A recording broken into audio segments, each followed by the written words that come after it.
Presenting the fifth element.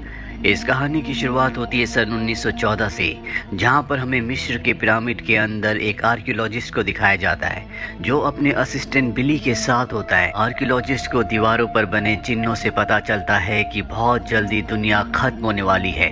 वहीं पर एक प्रीस्ट होता है जो ये बातें सुन लेता है और वो नहीं चाहता कि दुनिया को ये बातें पता चले, इसीलिए वो उनके पानी में जहर मिला देता है। आर्कियोलॉजिस्ट उस पानी को पीने वाला होता है, तभी वो कहता है कि हमने आज बहुत बड़ी खोज की है, इसीलिए हमें जश्न मनाना चाहिए, और वो पानी को फेंक देता है। अपने असिस्टेंट बिली से कहता है कि जाओ शैंपेन लेकर आओ। बिली यहाँ से चला जाता है और तभी पिरामिड के ऊपर एक बहुत बड़ा एलियन शिप आता है जिससे एलियंस निकलते हैं, जो प्रीस्ट से कहते हैं कि तुमने अपना काम अच्छे से नहीं किया। वो कहता है कि दुनिया खत्म होने की नॉलेज उन्हें अपने आप ही मिल गई, उन्होंने चित्रों को समझ लिया और अब उनमें से एक एलियन दीवार के अंदर एक अजीब सी चाबी लगाता है जिससे दरवाजा खुल जाता है। वहाँ पर आर्कियोलॉजिस्ट भी होता है जो सब देखकर हैरान होता है, पर उसे बेहोश कर दिया जाता है। इसके बाद एलियन एक खास कक्ष में जाता है जहाँ पर 4 पत्थर हवा में उड़ रहे होते हैं। ये 4 अलग एलिमेंट हैं और ये चारों रिप्रेजेंट करते हैं अर्थ, वाटर, एयर और फायर को। इनके बीच में एक मूर्ति होती है जो कि फिफ्थ एलिमेंट है। प्रीस्ट एलियन से कहता है कि अगर आप इस फिफ्थ एलिमेंट को ले गए तो धरती को कोई नहीं बचा सकता। वो कहता है कि धरती के ऊपर हमला आज से 300 साल बाद होगा, तब तक हम इसे दोबारा यहाँ पर ले आएंगे। और तभी यहाँ पर आर्कियोलॉजिस्ट का जो असिस्टेंट होता है बिली, वो आ जाता है। वो एलियन को देखकर डर जाता है, उस पर गन तान देता है। प्रीस्ट उसे ऐसा करने से मना करता है और तभी बिली गिर जाता है। गलती से उससे गोली चल जाती है जिससे पत्थर की दीवार का बना हुआ दरवाजा बंद होने लगता है। एलियन को समझ में आ चुका है कि वो फंस चुका है, वो यहाँ से निकल नहीं सकता, इसीलिए प्रीस्ट को वो की देता है जिससे दरवाजा खुलता है और कहता है कि अपनी आने वाली नस्लों को इस बारे में इंफॉर्मेशन देते रहना। वो दीवार के पीछे दबकर मारा जाता है। उसके साथ ही एलियन यहाँ से चारों पत्थर और वो मूर्ति लेकर निकल जाते हैं। इसके बाद हमें वक्त दिखाया जाता है 2263 का, यानी कि जब एलियंस चारों पत्थर को और फिफ्थ एलिमेंट को अपने साथ ले गए थे। उस घटना को 350 साल बीत चुके हैं और हमें अंतरिक्ष में एक फायरबॉल को दिखाया जाता है जो अर्थ की तरफ बढ़ रही होती है। प्रेसिडेंट उसे डिस्ट्रॉय करना चाहता है, पर वहाँ पर उनके साथ एक प्रीस्ट भी होता है। वो कहता है कि आप इसे डिस्ट्रॉय नहीं कर सकते, ये शैतान है। और एलियंस अब बहुत जल्दी यहाँ पर चारों पत्थर को, जो कि 4 एलिमेंट्स हैं, और फिफ्थ एलिमेंट जो कि एक मूर्ति है, उसे लेकर अर्थ पर आएंगे जिससे हमारी दुनिया बच सकती है। ये जो प्रीस्ट होता है ये उसी प्रीस्ट का वंशज है जिसे एलियन ने कहा था कि इस इंफॉर्मेशन को आने वाली जनरेशन को देते रहना, लेकिन प्रेसिडेंट को उसकी बात पर विश्वास नहीं होता, इसीलिए वो अपने स्पेसशिप को जायंट लिविंग फायरबॉल के पास भेजता है। उन्हें पता है कि इसमें कोई ना कोई क्रिएचर्स जरूर होंगे। वो उनसे संपर्क करने की कोशिश करते हैं लेकिन उन्हें कोई जवाब नहीं मिलता और इसके बाद प्रेसिडेंट के कहने पर वो उस पर हमला करते हैं और जैसे उस लिविंग फायर बॉल पर ब्लास्ट होता है उसका आकार और भी बढ़ जाता है और वो स्पेसशिप को अपनी चपेट में लेकर डिस्ट्रॉय कर देता है। वहीं अंतरिक्ष के दूसरे हिस्से में हमें दिखाया जाता है कि वो एलियंस जो आज से 350 साल पहले चारों पत्थर को और फिफ्थ एलिमेंट को अर्थ से ले गए थे, वो अब अर्थ की तरफ वो लेकर आ रहे हैं। लेकिन तभी छोटे छोटे स्पेसशिप उनके बड़े स्पेसशिप पर हमला कर देते हैं जिससे उनका स्पेसशिप क्रैश हो जाता है। अब जिन क्रिएचर्स ने एलियंस के शिप को बर्बाद किया होता है, उनका लीडर जॉर्ग नाम के एक आदमी के पास आता और कहता है कि जो काम तुमने हमें दिया था वो काम हमने पूरा कर दिया और जो चीज तुम्हें चाहिए जल्दी हमारे लोग उस चीज को लेकर तुम तक पहुंच जाएंगे। जॉर्ग दरअसल उस ग्रेट इविल के लिए काम करता है जो अर्थ को डिस्ट्रॉय करना चाहती है और अब जल्दी उसके पास चारों पत्थर और वो फिफ्थ एलिमेंट होगा। वहीं इंसानों को उस क्रैश्ड स्पेसशिप से एक एलियन का हाथ मिलता है जिसके ऊपर रिसर्च करके उसके डीएनए को समझ के वो पूरी इंसान की एक बॉडी को बना देते हैं जिसका नाम रखते हैं लिलो। लिलो होश में आने के बाद बहुत ज्यादा घबराई हुई होती है। वो एक एलियन है इसीलिए उसकी भाषा कोई नहीं समझ सकता। हालांकि अब उसका इंसानी शरीर है लेकिन वो इस प्लेनेट की नहीं है। आर्मी जनरल उससे बात करने के लिए उसकी तरफ बढ़ते हैं लेकिन वो ग्लास को तोड़कर उन पर हमला करके वहां से भाग जाती है और जब वो बिल्डिंग के बाहर आती है तो दिखाया जाता है कि दुनिया पूरी तरह से एडवांस हो चुकी है। चारों तरफ फ्लाइंग कार्स होती है और इससे पहले कि पुलिस उस तक पहुंचती, लिलो ऊपर से नीचे जंप कर जाती है। वो एक टैक्सी ड्राइवर की टैक्सी के ऊपर जा गिरती है जिस टैक्सी ड्राइवर का नाम होता है कॉर्बिन। लिलो कॉर्बिन को रोती हुई घबराई हुई हालत में कहती है कि मुझे बचा लो और कॉर्बिन पुलिस से उसे बचाने के लिए अपनी टैक्सी को नीचे की तरफ ले जाता है और वहां से निकल जाता है। बेहोश होने से पहले लीलो कॉर्बिन को कहती है प्रीस्ट वीटो, और इसके बाद कॉर्बिन उसे प्रीस्ट वीटो के पास ले आता है। प्रीस्ट वीटो जब उसे चेक करता है तो उसे उसकी कलाई पर एक खास निशान दिखता है, जिसे देखकर वो हैरान हो जाता है। वो कहता है कि ये 5th एलिमेंट है, यानी कि ये उसी मूर्ति का रूप है जिसे आज से 350 साल पहले एलियंस अपने प्लेनेट पर ले गए थे। प्रीस्ट कॉर्बिन को लीलो को यहाँ पर लाने के लिए धन्यवाद कहते हैं और उसे इस जगह से भेज देते हैं। लीलो अब होश में आ जाती है, जिसके बाद वो कंप्यूटर से पिछले कई 100 सालों की नॉलेज को अपने दिमाग में ट्रांसफर कर लेती है। प्रीस्ट उससे पूछता है कि वो 4 पत्थर कहाँ पर है।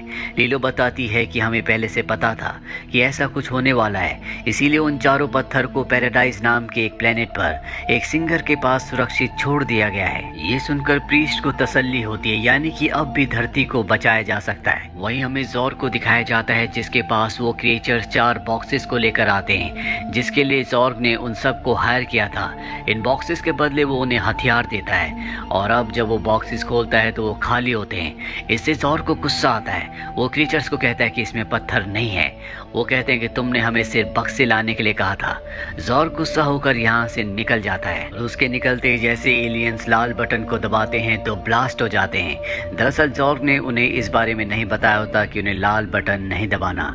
वहीं हमें आर्मी के जनरल को दिखाया जाता है, जो प्रेसिडेंट के पास जाता है और उन्हें इन्फॉर्मेशन देता है कि उस एलियन शिप में जो 5th एलिमेंट को 4 पत्थरों के साथ ला रहे थे, उसमें 4 पत्थर नहीं थे। दरअसल उन्हें पता था कि कोई उन पर हमला कर सकता है, इसीलिए उन्होंने 4 पत्थर को एक दूसरे पैराडाइज नाम के प्लेनेट पर एक सिंगर के पास सुरक्षित छोड़ दिया है।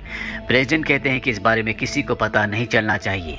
किसी ऐसे इंसान को वहां पर भेजो जो उन 4 पत्थर को अर्थ पर सुरक्षित ला सके। दोनों की बातें जॉर्ग का एक साथी सुन लेता है, जिसने एक इंसेक्ट के ऊपर कैमरा लगाकर इनके आसपास छोड़ा हुआ है, यानी कि अब जॉर्ग को भी पता है कि वो 4 पत्थर कहां पर है। जनरल इसके बाद उसी टैक्सी ड्राइवर जिसका नाम कॉर्बिन है उसके घर जाता है और कहता है कि हमने तुम्हारे नाम की 2 टिकट्स बुक की है, जो कि पैराडाइज प्लेनेट की है। तुम्हें वहां जाना होगा और उन 4 पत्थरों को हासिल करके, जो कि एक सिंगर के पास है, अर्थ पर वापस लाना होगा।